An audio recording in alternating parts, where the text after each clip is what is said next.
तो दोस्तों ये है नेटफ्लिक्स की 5 ऐसी हिडन जेम्स मूवी जिन्हें अगर आपने अभी तक नहीं देखा तो फिर क्या देखा।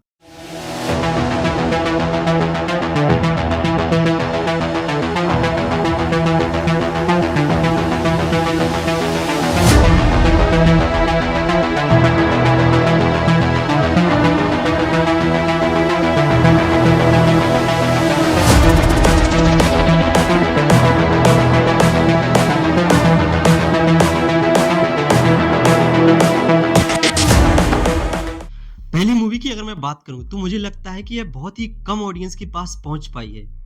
मूवी के अंदर दो लड़कियां होती हैं जो कि बहुत अच्छी फ्रेंड्स होती हैं, जिनमें से एक शादीशुदा और हाउसवाइफ होती है और उसे अपनी जिंदगी बहुत बोरिंग लगती है, जहां दूसरी लड़की बहुत ही बिंदास और उसने हाल ही में डिवोर्स लिया होता है।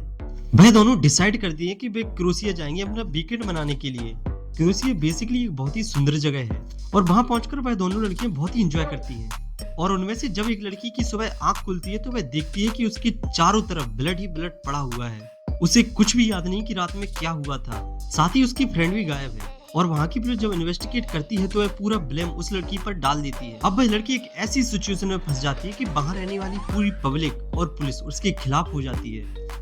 क्या वह इस सिचुएशन से बाहर निकल पाएगी या नहीं, यह जानने के लिए आपको इस मूवी को देखना पड़ेगा। मूवी में आप देखेंगे कि एक सिंपल से दिखने वाला केस कब लेयर बाय लेयर डीप होता जाता है और उसमें बहुत सारी कड़ियां जुड़ जाती हैं। इस मूवी की एक खास बात है जो कि मुझे लगी, इस मूवी के हर 10 मिनट में एक ट्विस्ट आता है। तो मेरी सलाह से आपको इस मूवी को मिस नहीं करना चाहिए। मूवी का नाम है the weekend away. Next movie का सीन कुछ ऐसा है कि दो अनजान आदमी एक बस में चढ़ते हैं और दोनों पास पास की सीटों पर बैठते हैं, जिनमें से एक आदमी दूसरे आदमी को काम दिलवाने का ऑफर देता है और वह दूसरा आदमी काम को स्वीकार भी लेता है क्योंकि उसे काम की जरूरत थी। धीरे धीरे उन दोनों में बहुत अच्छा भाईचारा हो जाता है।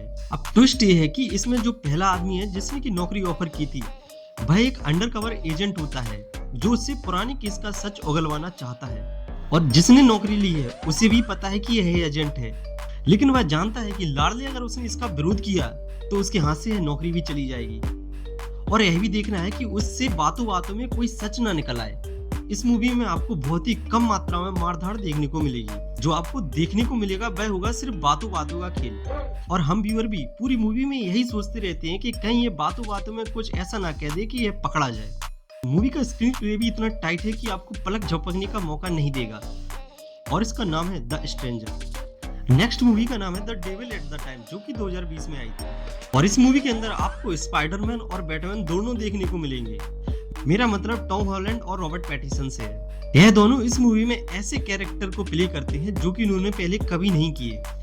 मूवी के अंदर एक ऐसे गांव की कहानी है जिसके लोग भगवान को बहुत ज्यादा मानते हैं, लेकिन यहाँ थोड़ा सा ट्विस्ट है। वहाँ के सारे भगवान के नाम डेविल के नाम पर है। अब ऐसा क्यों है, अगर मैं बता दूंगा तो वो स्पॉइलर हो जाएगा। मूवी के अंदर हमें दिखाया गया है कि कैसे कुछ लोग धर्म के नाम पर उसका गलत इस्तेमाल करते हैं और ऐसा करते करते इंसान कब जानवर बन जाता है उसे खुद पता नहीं चलता। बाकी मूवी के अंदर रॉबर्ट पैटिसन ने एक ऐसा रोल निभाया है कि हमें उससे नफरत होने लगती है।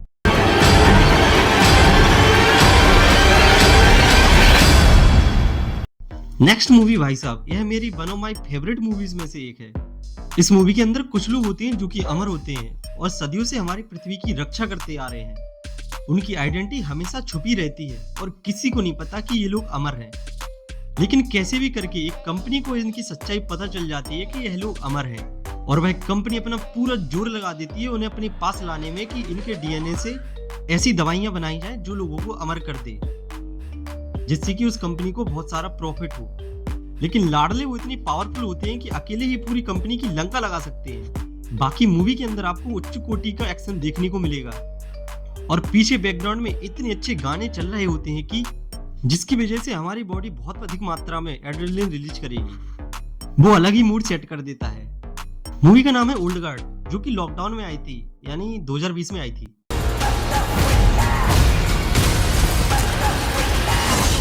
Wait for the signal. How the hell can you even tell?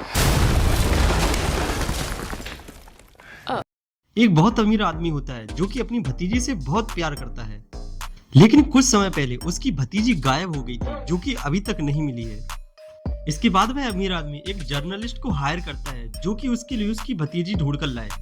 वह जर्नलिस्ट अपने इस मिशन में एक लड़की को भी साथ लेता है जिसकी पूरी बॉडी पर टैटू बने होते हैं और वह बहुत ही एंटी सोशल टाइप की होती है और उसकी खास एबिलिटी होती है कि वह एक बहुत बड़ी हैकर होती है। ये दोनों मिलकर जब उस अमीर आदमी की भतीजी को ढूंढना स्टार्ट करते हैं तो उन्हें तो वह एक लड़की को आए थे, लेकिन कब उनकी इन्वेस्टिगेशन में 10, 15, 20 लड़कियां जुड़ जाती हैं उन्हें भी पता नहीं चलता। मूवी के अंदर दिखाई गई इन्वेस्टिगेशन प्रोसेस इतनी डिटेल होती है कि आपको ऐसा लगता है कि आप खुद ही उस केस को सॉल्व कर रहे हैं। और उस टैटू वाली लड़की का कैरेक्टर अब तक की सबसे बेडास गर्ल में से एक था।